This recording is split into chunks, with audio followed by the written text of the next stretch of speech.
Here are the 11 biggest details revealed in Marvel's Big Game Spot.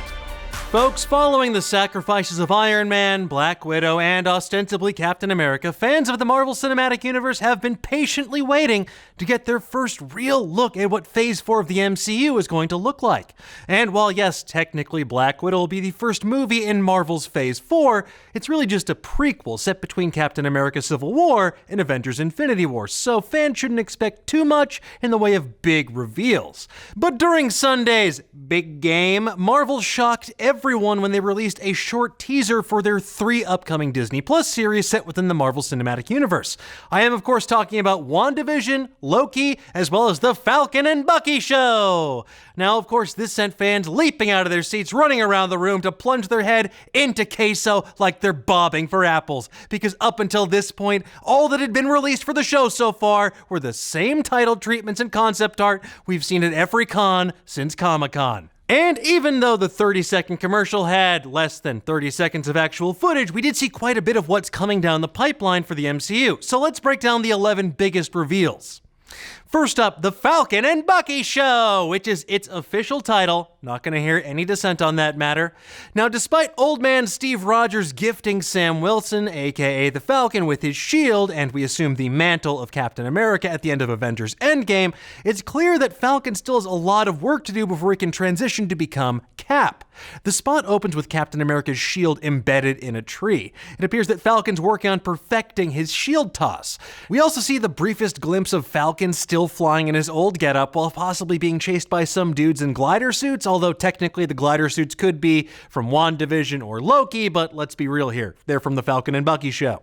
We also see the Winter Soldier, Bucky Barnes, the titular Bucky from the Falcon and Bucky show, coming face to face with the series' big bad, Baron Zemo. Now, he's not in his classic purple mask here, but we do know that's going to make an appearance in the show. The real question is, where's Paste Pot Pete? Give me Triple P. Bucky and Zemo obviously share some history here, but this might be the first time they've come face to face in quite some time. We see Bucky drop some unspent bullets in front of Zemo, which some fans are speculating might be symbolic, along the lines of telling him that you have no power here. Now, later on in the spot, we see another wrinkle that Falcon's gonna have to deal with, that oh-so-brief shot of Captain America's official replacement, U.S. Agent. Now, for those unfamiliar, U.S. Agent, aka John Walker, was the super patriotic and hyper-aggressive government replacement for Captain America after Steve Rogers ditched the costume for a brief period during the 1980s. And despite the fact they both wear the red, white, and blue, it's hyperbole not to say that he and Steve have very different opinions on patriotism. U.S. Agent works for the government and the law, whereas Captain America stands for the ideals on which this country was founded. And since U.S. Agent is going to make his appearance here, it appears the powers that be in the MCU don't yet see Sam as Captain America. He's going to have to prove himself in some way, perhaps over the course of this series. Who knows? I'm just spitballing. Now, another note here is that we see the U.S. Agent is carrying a shield, but is it Cap's vibranium shield? We're not sure. Hell, we don't even know where Cap got the shield that he gave Sam, because the original one he had got busted up pretty good by Thanos. Now, the next show we see in this big game spot is WandaVision.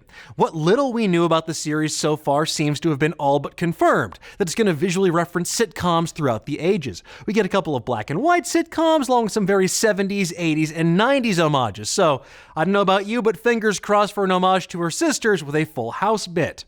Vision looks quite dashing here and very not dead, although he's still got that shades of gray pallor from when he did die. There is, of course, more going on here than meets the eye, and things start to take a turn for the weirder when she appears in color in modern clothing, while Vision is still in black and white. It has a very Pleasantville vibe to it.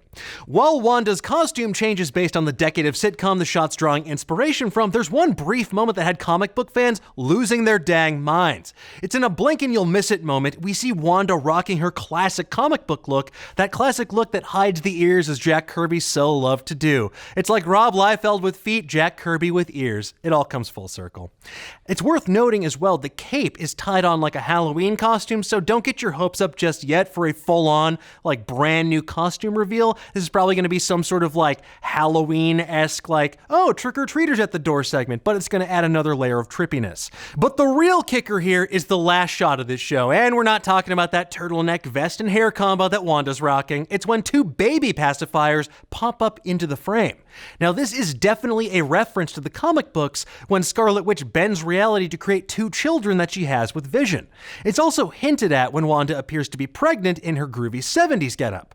Now, we don't want to give away too many spoilers here, but suffice to say, things don't turn out too great on that front in the comic books, so fans are definitely excited to see how the MCU handles this concept of Scarlet Witch and Vision having a nuclear family. So, we have a lot of questions, the biggest one being, what's going on here? Is this all inside of Wanda's head? Did she create new realities in which to live happily ever after with the Vision? And how is it all going to tie into the upcoming Doctor Strange in the Multiverse of Madness, which Wanda's supposed to be a major part of?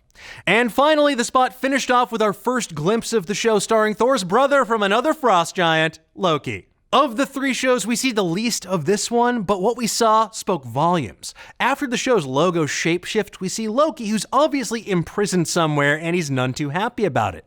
Luckily, we have a hint as to who's captured him, with the logo printed on his jumpsuit, TVA. Now, Marvel Comics fans might have recognized this as the Time Variance Authority. They're a group from the comics who police timelines and alternate dimensions to make sure things don't get too screwed up by the many, many time travelers that exist within that universe. So of course, they'd take an interest in the 2012 Loki taking a galactic joyride with a stolen Infinity Stone, specifically the Space Stone. Now, this is the show that we know the least about at the moment, but considering this show focuses on the Loki who just finished invading Earth with a Chitauri army and not the sort of noble version of Loki that sacrifices himself in Infinity War, we imagine he's going to be a full-on devious trickster god. All that personal growth? Gonzo! All in all, while this is only a taste of what to expect, it definitely has us on board whenever these three shows drop on Disney+. But tell me, what do you folks think? What Disney+ show are you most excited for? Are you glad that Marvel TV and Marvel films are finally going to tie into each other in a concrete way? And what sitcoms do you hope to see referenced in WandaVision? I'm crossing my fingers for a Seinfeld homage. Let's discuss. Thank you so much for watching. If you enjoyed what you saw, why not give us a like and subscribe while you're at it? If you want to get notified every time we go live with a new show or drop a new video, please feel free to mash that little bell, because that way you can be up to date on all the latest theories, news, and rumors in the pop culture world.